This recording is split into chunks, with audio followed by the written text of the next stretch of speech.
everyone here. It's a great pleasure and delight. Camp is, of course, a group of people and a workspace which is occupied by currently between 5 and 10 people. So what I'm going to do here is not a formal paper, but a set of kind of conceptual notes. And I hope that in this more kind of looser formation, some of the other constituencies of the collective project come in, and you will hear things that I don't explicitly say. But first, perhaps a kind of image of the problem one is facing and describing here, which is quite a specific thing in the short time that we have. It's a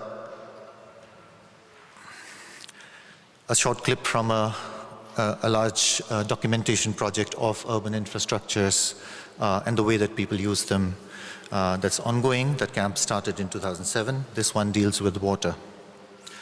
The sign says, "Please don't throw anything into this well. This water is for everyone to drink." It's also, our interest is in the transformation of various kinds of resources and the question of how the commons is produced and destroyed.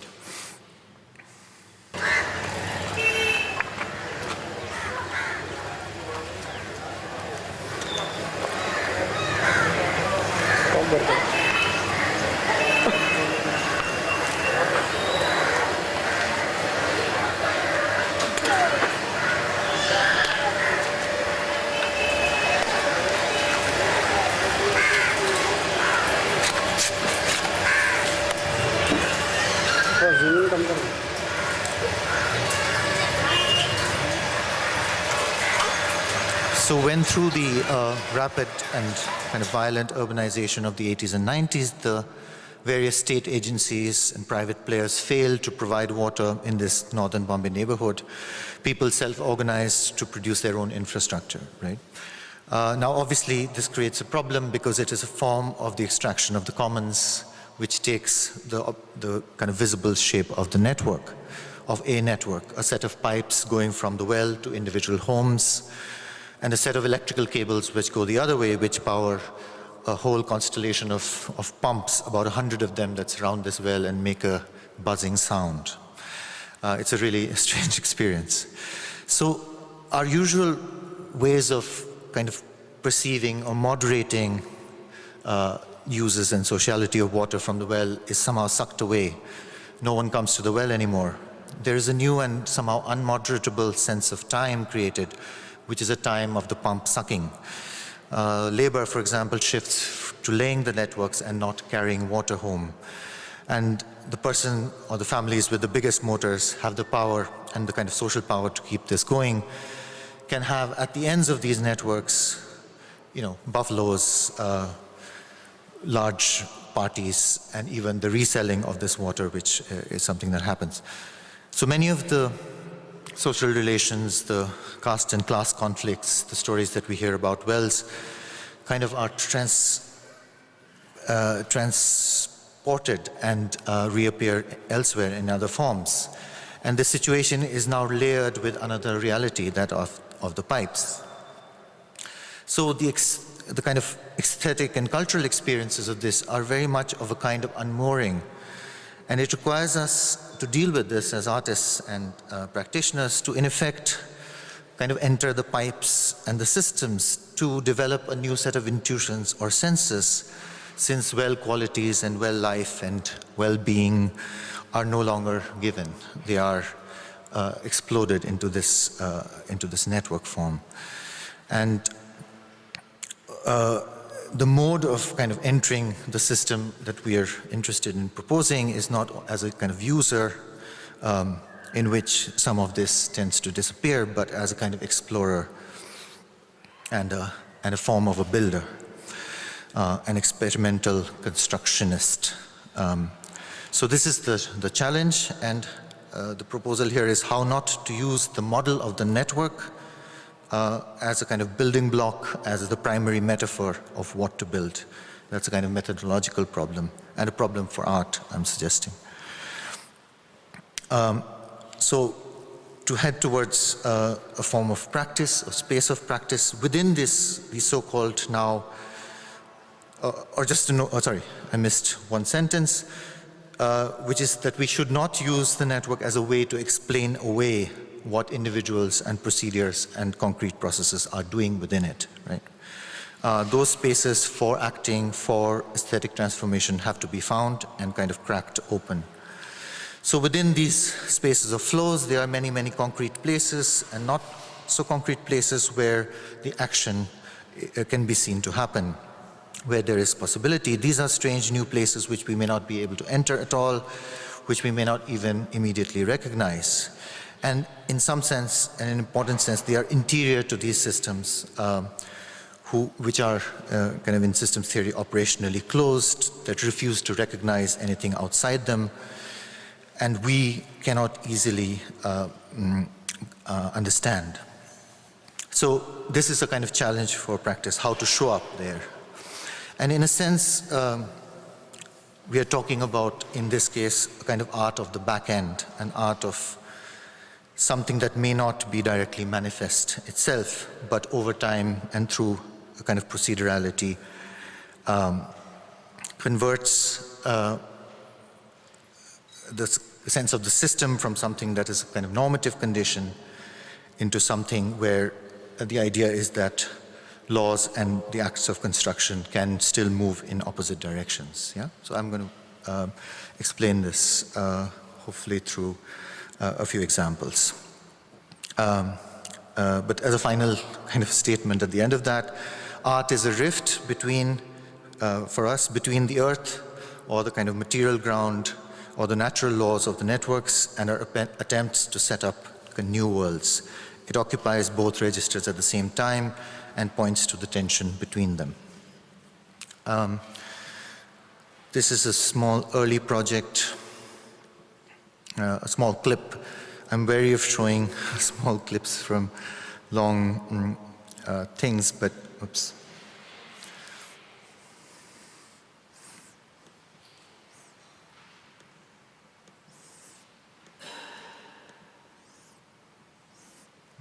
Oops, sorry. Okay. From one such interior space, it's a set of CCTV control rooms in Manchester in 2007, and a project initiated by China, whose practice involves experimental documentary, basically. To your left, or camera 13 towards the gates at All Saints Park, you see a guy and a girl pushing a trolley, having a blazing row with each other, opposite the church. Oh dear. Just make sure she's alright. Just check and pull back out then. I'll just keep an eye from a distance now. Just to, so I'm not in their personal space, but obviously something's going on. We don't know if he's going to get aggressive towards the girl. But see it loud and clear. So pull out a little more because yeah, roger that. They've actually split up now, and she's walking towards what used to be the Metro, All Saints Park, and he's en route towards camera 17. Over. So what you don't see is that the context is that the members of the public were invited into a set of CCTV control rooms in the city for hour-long periods that we described as a kind of clinic, where a lot of discussions and debates occurred. The point is not simply to make these images visible, although of course there is a temptation to do that because of the connection with, for example, CCTV filming continuity and cinema traditions, or the art historical question that could be asked about the status of found material, whether it's something that's just kind of lying around, or it's something that art actively extracts in some form or leaks. But it was intended to be a time for contemplation and observation of a process and a kind of systemic activity which is very much a kind of ground for things like urban regeneration in Manchester, and where local boys, local DJs will be hired as camera operators, and all kinds of systems that are quite local to the context. It's a kind of non-spectacular, non-eventful time spent in there, because the spectacular sense or the spectacular mode of this kind of system, as we found out in the Bombay attacks, for example, is where CCTV kind of flips over into a kind of broadcast system for terror, right? So here we can think about other things, and we can reconceptualize, for example, waste or residues as not something kind of left over from a process, but as something constitutive of things like CCTV, something continuously generated, massive, massive, massive archives of the city written over, waiting for something to happen. And the kind of network questions, which are the databases that these images are related to, the risks of their connection, and so on, other discussions that took place. A lot of the projects I'm going to show you are available online, which is why I'm not showing you large chunks. I'll point you to them in the end.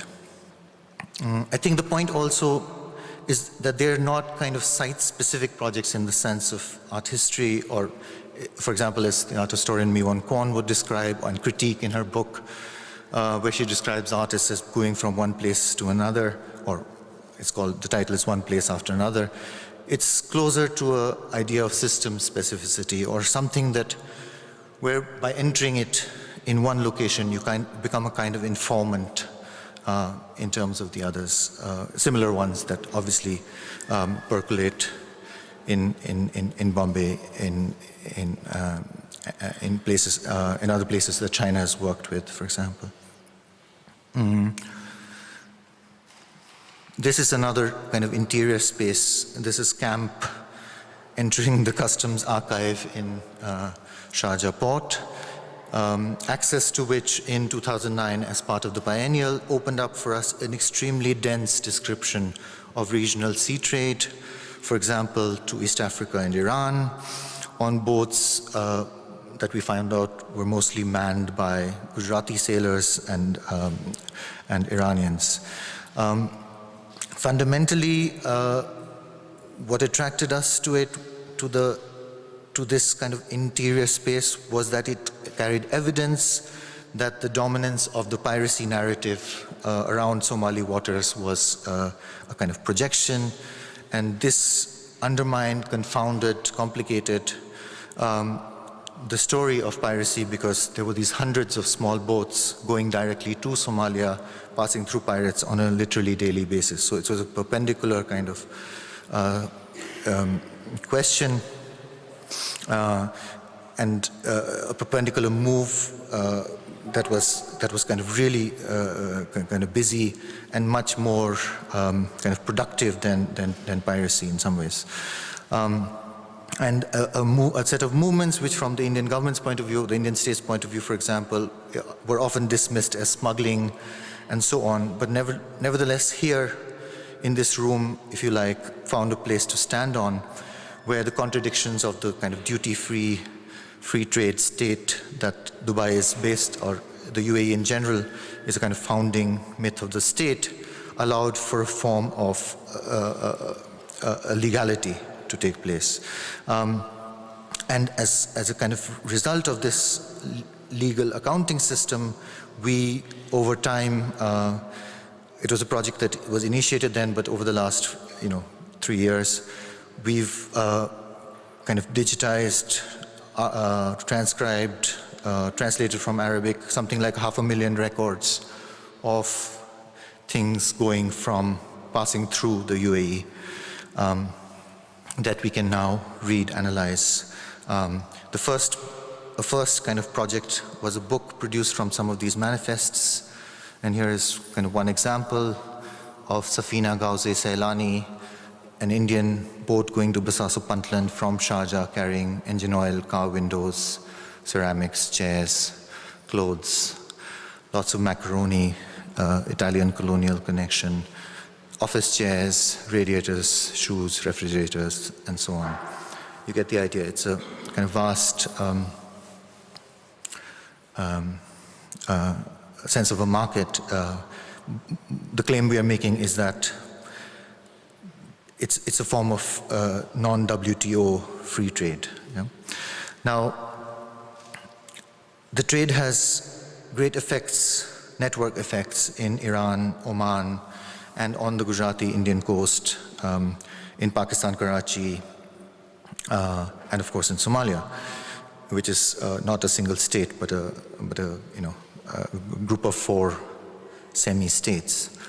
On the Indian kind of shore of this research allowed us to produce an exhibition countering a somewhat Hindu revivalist exhibition in Gujarat called Gujarat and the Sea, which paints it as a story of the triumphant Jain and Banya business classes. And this is available online as well. But to quickly return to the kind of technical matter or the kind of carpet that I'm trying to lay down, it's also often the case that these interior spaces that one is seeking within networks will be utterly and completely inaccessible, right? And so the only option really would be to approach these indirectly through allusion, through translations. And this is what art does and is good at, right?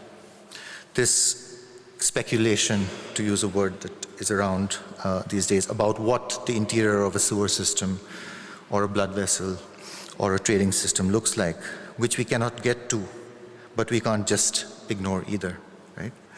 So as part of this, I've had a large kind of long engagement with, for example, the space inside cameras, which I've explored over a series of installations in my own kind of early work, where the kind of etymological relation between the camera, the camera, and the chambre, in the camera obscura room, which you could actually enter, kind of breaks down and is miniaturized in a kind of classic blackening of black boxes, right? And so there's a series of works I did based on that, of being inside cameras. But to return to networks specifically, I think one of the facts for me that dates contemporary art in a certain way is its quite profound lack of engagement with the internet. I mean, there's obviously, relations, networks, friends, and so on, but a typical example of a kind of deeper relationship between the art and the internet exposes some of the territory that I would be interested in. So here, for example, I'm talking about UbuWeb, a website among many others, but here specifically where one person basically copied and uploaded all the experimental sound art, video art, experimental film that he could find, and over 10 years faced extreme kinds of resistance from various art communities, and slowly began to be accepted as a rather good collection. And with this came the realization that this could happen concurrent with all kinds of other kind of ways of showing and understanding art, especially in the electronic form. But a lot of this was essentially forced by the internet onto art and not the other way around. So in order to kind of enter this, which is something we're always doing both with internet projects and, as you kind of briefly can see, in other modes, I think the first point of entering a kind of network consciousness is actually to sidestep the usual representations of it. That means those kind of ball and stick diagrams that have become so ubiquitous, and which, in a kind of moment of irony, the philosopher Peter Sloterdijk once called, "Oh, so it looks like now we'll only eat peas and long beans," which is the peas and lines. There is a kind of important difference between describing something as a network and aspiring to be one. And as Bruno Latour does in his work, it is very effective to trace connections kind of backwards, but kind of artistically and as a group, we have our doubts of whether this allows us to move in the forward direction. That means whether the network, or just keep multiplying the networks, or networking as the primary distributive agent or metaphor is the way to go. Because clearly we can see that the distribution of the sensible needs something other than pure physical distribution. It helps, but it's not everything. So that's why we now go, I'm just going to go through a few terms that help us go to the edges of the networks as we see them, where the idea is not just to make more of the same replication, but where one can change maybe the artistic modes and the language, and thereby the distribution attitude a little bit.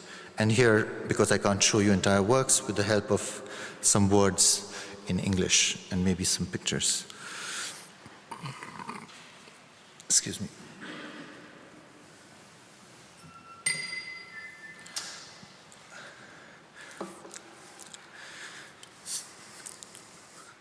And I'll mention how they appear in some of the work we've done recently. So, neighbor, the neighbor. The neighbor is the person who is. No. Thank you. I didn't want to stop. I wasn't sure how we were doing for time.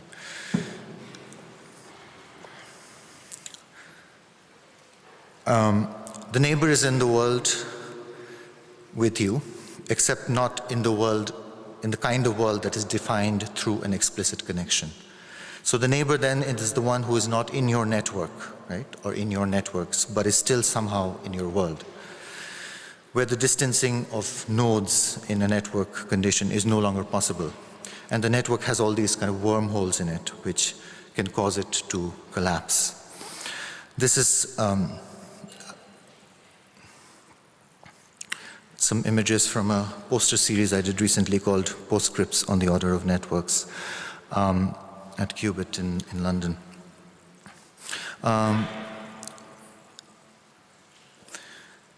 Another example of a project kind of inspired by neighborness is Al-Jar Qabla Dar, which is in Arabic, the neighbor before the house, which is the kind of Quranic equivalent of the biblical injunction to love thy neighbor as thyself. Think of the neighbor before your house. Which has become a in Jerusalem, where we did the project, has become a kind of real estate joke. Watch for the neighbor before you buy your house. But the project involved in 2009. Palestinian families in occupied Jerusalem basically filming for days from within their own homes outside using cheap CCTV equipment, which again is one way to produce a kind of a film in the situation that we were in. And the film is on Padma as well, which I'll just show you in a second. Another image from the poster series. The parasite, Michel Serres, is the neighbor who is also eating your roast. Yeah? The parasite parasites, and thus invents cybernetics. That's a quote from Serres' book, The Parasite. So he invents or prevents a more directional, a more active, a more wanting concept of what it is to be cybernetic, or what it is to be connected. And maybe for us, this happens at the network's edge rather than in the middle. The leak, which is by now a familiar idea, WikiLeaks, and I think several years ago, our friends from Delhi Rux Media Collective invented the kind of powerful metaphor of seepage, which talks about how structures seep into networks. And I think the difference of what we are talking or trying to do is not just the idea that leaks, are leaving the structure and entering various networks, but that they abandon the network mode entirely, where the idea of being able to connect them backwards is not there. For example, these by the leaked things having jumped mediums or being translated in other ways. So, quick example of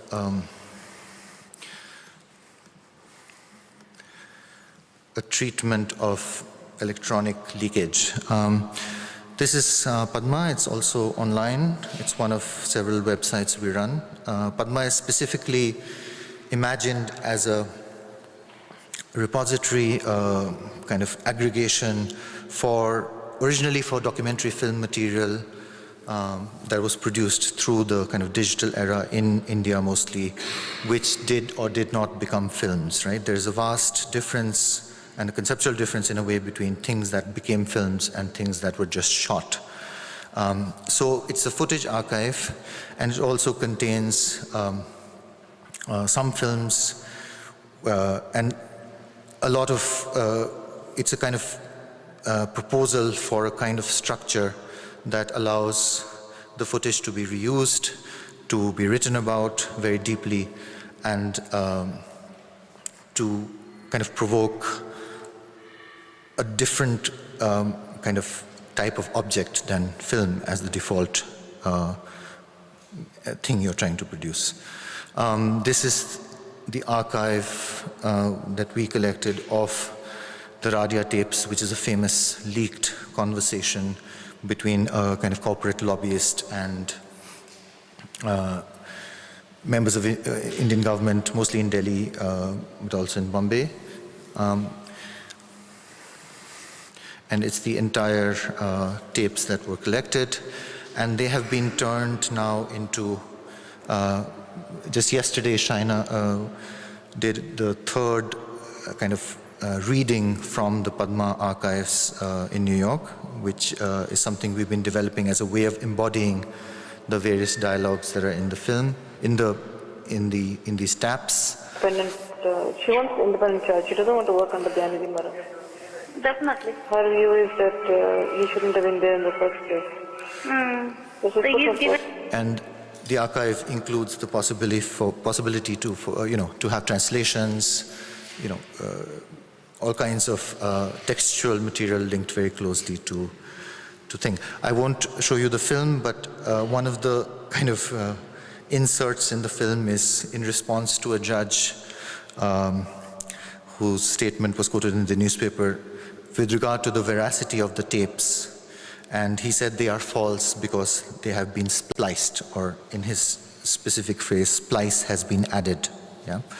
So the film, based on the Radia tapes, which is a sound film with subtitles, basically takes the splicing as a feature, and in software terms as a feature and not a bug. That means that the editability and the edit produces a new form, a new kind of repetition, a new recension of what's in the archive. And this multiplies across readings and screenings and so on. And it's a project we hope to continue and hopefully work with Nancy on in the near future. So this is a kind of little, 3 little modes: neighbors, parasites, leaks. You could include others. Descriptors that we are looking for the way in which one can kind of escape the network imaginary, or to work within it to undo it. And there's a kind of, perhaps the deepest reason for it I have found is described by the following. The kind of super blogging young philosopher Levi Bryant, who blogs at larvalsubjects.wordpress.com, said something quite powerful in one of his blog posts in late 2011. He said that for the poor, every tool appears as a broken tool, right? So he's using Heidegger. So the world appears as like this giant, brutal, horrifying, broken equipment, artwork that does not function, but therefore also does not kind of disappear, right? The network functioning makes it disappear. And this kind of applies to networks as well, right? The ATMs, the chain stores, the internet cables. For the poor, a giant infrastructural presence of our reality, the highways, the electric systems, the occupying militaries, is something that one becomes acutely aware of by the nature of it not functioning for you.